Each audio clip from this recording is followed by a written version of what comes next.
কিছু কিছু এলাকায় পরিবর্তন আসছে, কিন্তু অনেক এলাকায় পরিবর্তন আসে না। এমনকি আমরা মাওলানারা গিয়াও চান্স পাই না, আমাদেরকে আউট করে দেয়।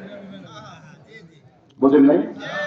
আমাদের দেশে কি করে, আগে যেটা করতো ব্যাপক ভাবে, কবরের মাঝখানে কবরটা নামানোর পরে আবার মধ্যখানে লাশ রাখার জন্য আর একটু গর্তটা দাবায় যায়, ঠিক না? তারপরে এরকম চিট করে রাখে, ঠিক না? তারপরে কি করে, মাথাটা একটু কেবলার দিকে মোড়ায় যায়, ঠিক না বলে? এটা ভুল তরিকা, একেবারেই ভুল।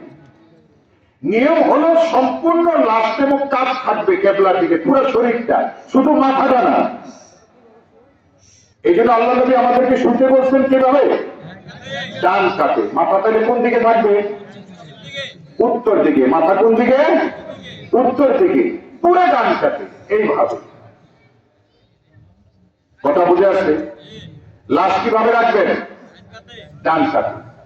কবর দুই ধরনের হয় আমাদের দেশে, কোনটা মধ্যখানে এরকম লাশ রাখার জায়গা করে, আর যেদিকে মাটি শক্ত সেখানে এক সাইডে করে, ঠিক না?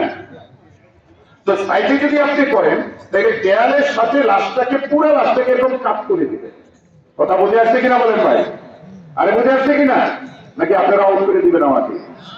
কারণ অনেক কবরস্থানে গেছি, অনেকে কয় আরে রাখ হুজুর গো ফতুয়া, জীবনে কত লাশ দিলাম, ওখানে ওই ফতুয়া রাখ, মানে না। কথা বুঝে আসছে?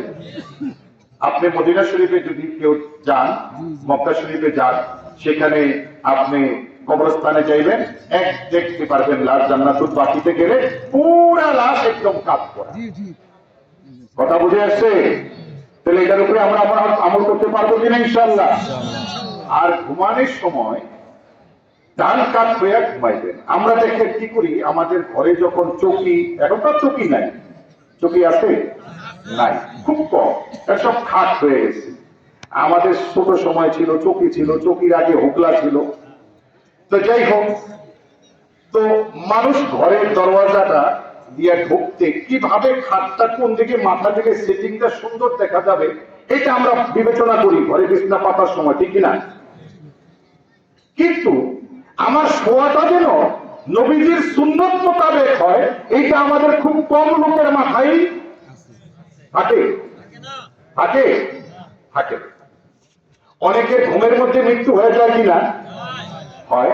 আরবিতে বলছে আন্নাউমু নিসফুল মাউত, ঘুম হলো কি মানুষের আধা মৃত্যু। এই জন্য ঘুমের সময় আল্লাহ নবী দোয়া শিখাইছেন, আল্লাহুম্মা বিসমিকা আমুতু ওয়া আহইয়া, হে আল্লাহ আমি